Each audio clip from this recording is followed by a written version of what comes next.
অনেক বাজার করে এনেছি, দেখো তোমার দর্শক বন্ধুদেরকে দেখাও কিরকম মাছ এনেছি, দেখো সবার পছন্দ হবে। অনেক মাছ এনেছো, অনেক মাছ এনেছি। আজকে ইলিশের একটা লেজ দেখতে পাচ্ছি, কি ইলিশও আছে নাকি? ইলিশও আছে, তোমার পছন্দের অন্য মাছও আছে, দেখো। আচ্ছা দেখছি, প্রথম প্যাকেট থেকে ইলিশ। আচ্ছা, তিনটে ছোট ছোট ইলিশ এনেছে, দেখো।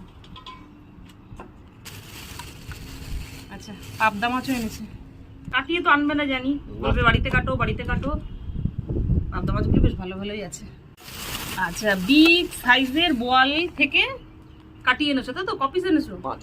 এ বাবা, লেজটা দেখ চমৎকার, এই তো বিশাল বড় 5 কিলো বোয়াল, 5 কেজির বোয়াল, সেখান থেকে কাটিয়ে এনেছো, তাই তো?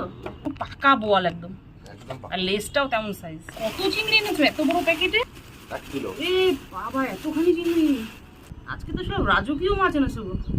আর একটা কাতলা আছে, এটা মানে একটু কম করে এনেছো। বাহ, ভালো হয়েছে, একটা একটু কম আছে, 5 পিস। দেখো, আজকে আমাদের রবিবারের বাজার, মাছ বাজার, এইটা দিয়ে আমাদের পুরো সপ্তাহ চলবে। আজকে মাছ বাজার কিন্তু একদম ঝাক্কাস, ফাটাফাটি হয়েছে একদম।